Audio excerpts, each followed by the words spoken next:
ED के खिलाफ कांग्रेस का हल्ला बोल। प्रयागराज नेशनल हेराल्ड मामले में कांग्रेस नेता सोनिया गांधी, राहुल गांधी, सुमन दुबे और सैम पित्रोदा के खिलाफ प्रवर्तन निदेशालय ईडी की ओर से चार्जशीट दाखिल किए जाने के विरोध में बुधवार को कांग्रेस कार्यकर्ता सड़कों पर उतर आए। सिविल लाइन स्थित पत्थर गिरजागर धरना स्थल पर कांग्रेसियों ने केंद्र सरकार और ईडी के खिलाफ प्रदर्शन किया। शहर कांग्रेस अध्यक्ष फुजैल हाशमी ने इस कार्रवाई को राजनीति से प्रेरित बताया और कहा कि हमें न्यायपालिका पर पूरा भरोसा है।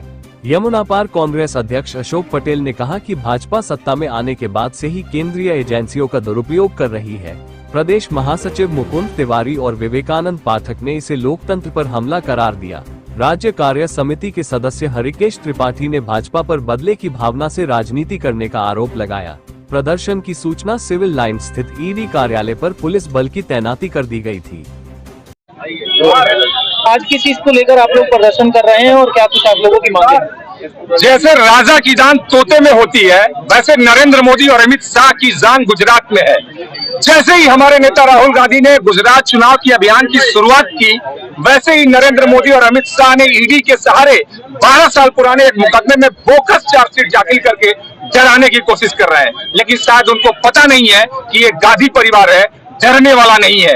आप जरा सोचिए कि विपक्ष के नेताओं पर लगभग 5,906 मुकदमे दर्ज है, लेकिन सिर्फ 24 मुकदमों में विपक्ष के नेताओं पर जो सही साबित हो सके, बाकी सारी बोकस और झूठे मुकदमे थे। उससे साफ पता चलता है कि जहां भी चुनाव होता है, सरकार, नरेंद्र मोदी, अमित शाह, ईडी और सीबीआई के सहारे विपक्ष के नेताओं की आवाज को दबाने की कोशिश करते हैं। आज कांग्रेस पार्टी का एक एक कार्यकर्ता शहर पर सड़क पे उतरकर पूरे देश में इस तानाशाही के खिलाफ आवाज को बुलंद कर रहा है। जरूरत पड़ेगी तो आगे भी सड़क से लेकर सदन तक कांग्रेस पार्टी का एक एक कार्यकर्ता पूरे देश में इस तानाशाही के खिलाफ आवाज बुलंद करेगा। अपना परिचय। विवेकानंद पाठक, प्रदेश महासचिव, उत्तर प्रदेश। प्रदर्शन तो जग जाहिर है। एक हमारे यहाँ एक पूर्वी भाषा में कहावत है, झूठे के आगे सच्चा रोए मरे। मेरी बात समझ गए? झूठे के आगे सच्चा रोए मरे।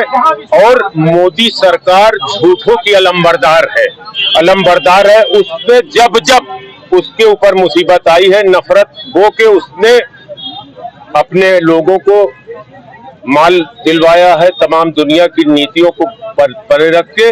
और जब उसके ऊपर कोई पार्टी के ऊपर मुसीबत आई है तो उसने हमारे शीर्ष नेतृत्व के खिलाफ हमेशा डायवर्जन का रूप अख्तियार किया है और झूठे मुकदमे चलाने की उसी की श्रृंखला में नेशनल हेराल्ड मामले में हमारे शीर्ष नेतृत्व सोनिया गांधी, राहुल गांधी को फर्जी तरीके से नोटिस दिया है, जिसके तहत हम आज पूरे देश के अंदर कांग्रेस सड़कों पर उतरी है। उसी के तहत धरना प्रदर्शन कर रही है। हमारी मांग है कि तत्काल प्रभाव से इस झूठी मुकदमे को तत्काल प्रभाव इसको खारिज करें। और जहां तक आप इस चीज को समझते हैं कि हमारे देश के अंदर सुप्रीम कोर्ट ने, खासकर उत्तर प्रदेश जहां हम आप खड़े हैं, सुप्रीम कोर्ट ने ये कहा है कि उत्तर प्रदेश की लॉ एंड ऑर्डर सिचुएशन बिल्कुल शून्य हो गई है।